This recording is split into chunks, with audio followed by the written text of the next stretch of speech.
Halo Sobat Sejarah, selamat datang kembali di channel kita. Kali ini, kita akan melanjutkan perjalanan kita menelusuri kerajaan Romawi. Setelah membahas Romulus dan Numa Pompilius, sekarang giliran raja ketiga yang naik tahta. Siapakah dia? Dialah Tullus Hostilius, sosok yang sangat berbeda dari pendahulunya yang cinta damai. Jika era Numa adalah masa spiritual dan ketenangan, maka masa pemerintahan Tullus Hostilius adalah kebalikannya, penuh dengan deru genderang perang dan ambisi penaklukan.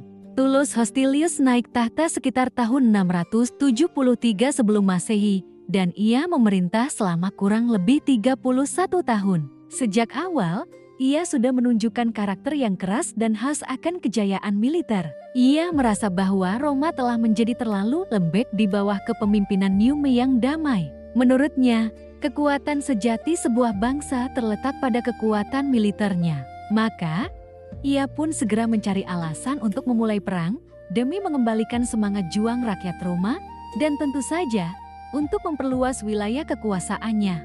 Kesempatan itu datang dari tetangga terdekat Roma, yaitu kota Alba Longa. Kalian mungkin ingat, Alba Longa adalah kota asal Romulus dan Remus. Jadi secara teknis mereka ini masih bersaudara. Tapi dalam politik kuno, hubungan darah tidak selalu menjamin perdamaian. Terjadilah serangkaian perselisihan kecil di perbatasan, seperti pencurian ternak, yang kemudian dibesar-besarkan oleh Tullus Hostilius menjadi alasan untuk menyatakan perang. Ini adalah manuver politik yang cerdas. Ia memposisikan Roma sebagai korban untuk membenarkan agresinya. Raja Alba Longa saat itu, Metius Fufetius, sebenarnya enggan berperang. Ia sadar betul bahwa perang antara dua kota Latin bersaudara ini hanya akan menguntungkan musuh bersama mereka, yaitu bangsa Etruria. Akhirnya, Metius mengusulkan solusi yang sangat unik untuk menghindari pertumpahan darah massal. Daripada seluruh pasukan bertempur, bagaimana jika hasilnya ditentukan oleh duel antara prajurit-prajurit terbaik dari masing-masing pihak? Tullus Hostilius, yang juga melihat kepraktisan dari ide ini, setuju. Kebetulan, di Roma ada 3 saudara kembar yang sangat tangguh, dikenal sebagai Horati. Di Alba Longa juga ada 3 saudara kembar yang tak kalah hebatnya, yang disebut Curiati. Maka, disepakatilah bahwa nasib kedua kota akan ditentukan oleh pertarungan apik antara Horati melawan Curiati. Siapapun yang menang, kotanya akan menjadi penguasa atas yang kalah. Pertarungan pun dimulai dengan sengit. Awalnya, situasi tampak buruk bagi Roma. 2 dari 3 Horati gugur dengan cepat, menyisakan 1 orang Horacius yang harus menghadapi 3 Curiati sekaligus. Penonton dari pihak Alba Longa bersorak gembira, sementara rakyat Roma menahan napas cemas. Kelihatannya, kekalahan sudah di depan mata. Namun, Horacius yang tersisa tidak hanya kuat, tapi juga cerdik. Meskipun terluka, ia berpura-pura melarikan diri. 3 Curiati yang juga sudah terluka dalam pertarungan sebelumnya mengejarnya. Karena tingkat luka mereka berbeda-beda, kecepatan lari mereka pun tidak sama. 1 Curiatius berlari lebih cepat di depan, sementara 2 lainnya tertinggal di belakang. Strategi Horacius berhasil. Ia memecah formasi lawan. Ketika jarak antara para Curiati sudah cukup jauh, Horacius tiba-tiba berbalik dan menghadapi pengejar pertamanya. Dalam duel 1 lawan 1, ia dengan mudah mengalahkannya. Kemudian, ia berbalik lagi dan menghadapi Curiatius kedua yang baru datang, dan mengalahkannya juga. Akhirnya, Curiatius ketiga yang sudah kelelahan dan terluka parah tiba. Tanpa perlawanan berarti, ia pun menjadi korban terakhir dari kecerdikan Horacius. Dengan kemenangan dramatis ini, Roma dinyatakan sebagai pemenang. Sesuai perjanjian, Alba Longa harus tunduk pada kekuasaan Roma. Awalnya, Metius Fufetius menerima hasil ini dan berjanji setia. Namun di dalam hatinya, ia menyimpan dendam dan menunggu kesempatan untuk berkhianat. Kesempatan itu datang ketika Roma terlibat perang dengan kota lain, Veii. Tullus memerintahkan Metius dan pasukannya dari Alba Longa untuk membantunya.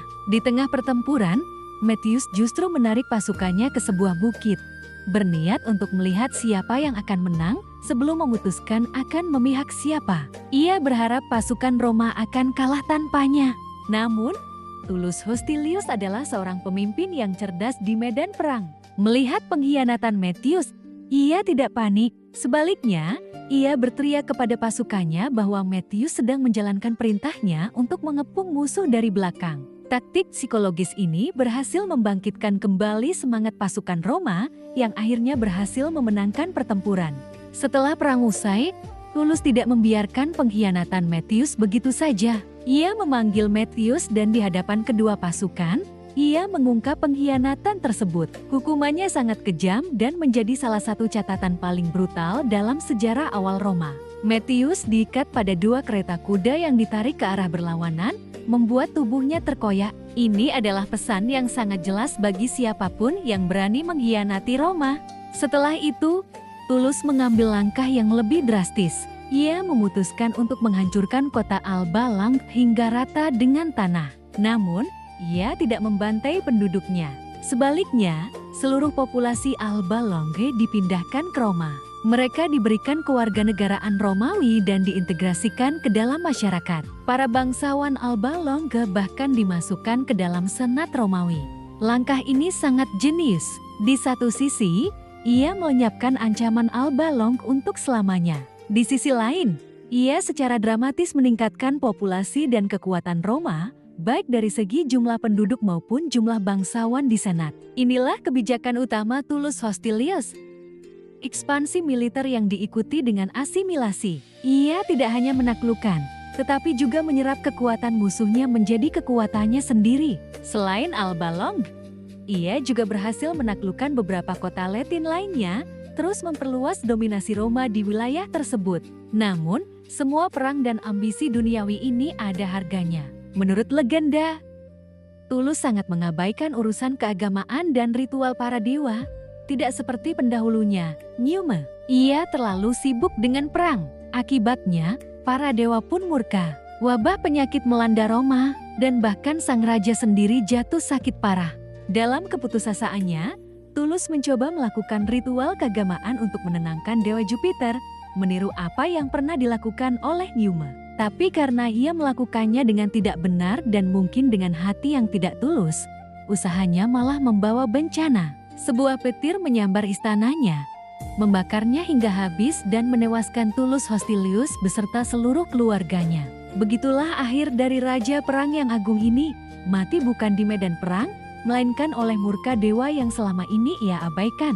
Masa pemerintahan Tullus Hostilius meninggalkan warisan yang sangat penting bagi Roma. Ia mengubah Roma dari sebuah kota yang damai menjadi kekuatan militer yang dominan di Latium. Kebijakannya untuk mengintegrasikan penduduk taklukan menjadi warga negara menjadi fondasi bagi ekspansi Roma di masa depan. Meskipun akhir hidupnya tragis, kontribusinya dalam membangun mentalitas militer dan memperluas wilayah Roma tidak bisa dipungkiri.